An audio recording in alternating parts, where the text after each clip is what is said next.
Once upon a time, there was a young bluebird named Barry. Barry had a loving family and always enjoyed helping his parents. One day, Barry met a beautiful young bluebird named Belinda, and the sparks flew. However, it was a controversial time in Barry's life.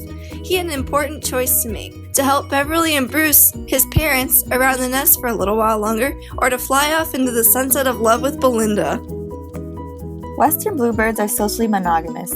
This means that although there is a mating pair, the members of the pair are not sexually exclusive. They can have promiscuous copulations outside of the pair bond. Western bluebirds also have high rates of extra-pair paternity, EPP, where in a monogamous pair, the male of the nest is not the father of all the offspring it raises. This is sustained by cooperative breeding, a social system where offspring receive care not only from their parents, but also from helpers. In Western bluebirds, these helpers are usually sons from prior broods. This means that Barry's mother, Beverly, has children with many other bluebirds other than Barry's father, Bruce, although he helps raise them all no matter who's the father. Barry, being the great son he is, also helps raise his half-siblings. If Barry has his own nest with Belinda and she has offspring with other bluebirds, Barry may be more related to his half-siblings than the social offspring in his own nest. Behavioral ecologists usually expect to see this kind of helping behavior in monogamous populations with low EPP. However, in Western bluebirds, despite being predominantly monogamous with high rates of EPP, helping behavior still occurs.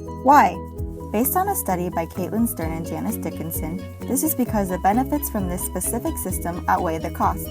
They concluded that it is beneficial for young male bluebirds to stay with their parents for a few more years, even if they are capable of breeding. This study is centered around Hamilton's rule. R stands for relatedness, B for benefits, and C for costs. The greater the indirect fitness benefits of helping, RB, compared to the costs, the more likely for helping behavior to occur.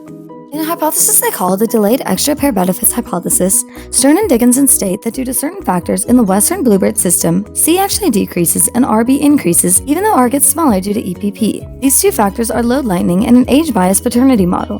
Even though the benefits of this system are delayed until later in the young bluebird's life, they explain why EPP thrives in the Western bluebird system. With load lightening, the benefits increase. Helping behavior often results in longer lifespans.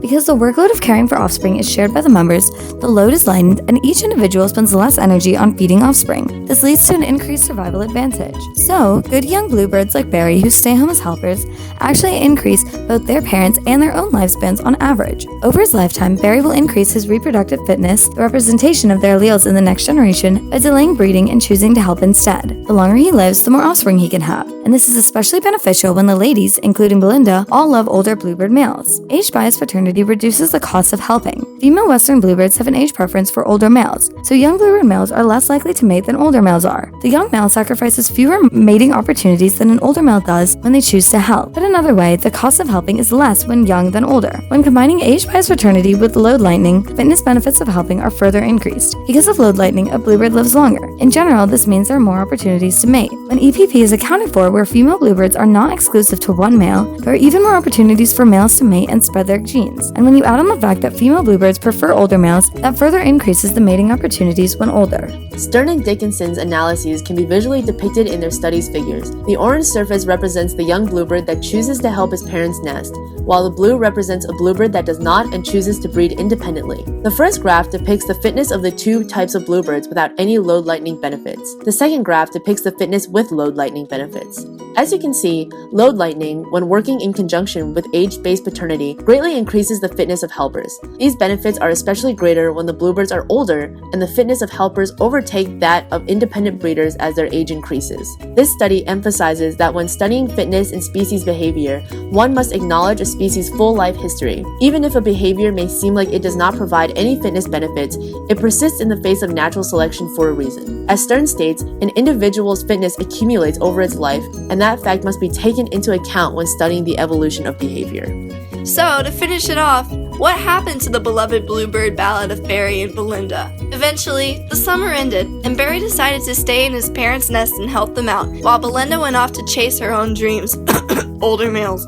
Barry chose to help his parents because he knew it would be better for his future. Because of age-based paternity and load lightening, the benefits of helping outweigh the costs. With a longer lifespan and age bias, he'll be able to have even more loving children. Hopefully, one day, he'll find true love once again.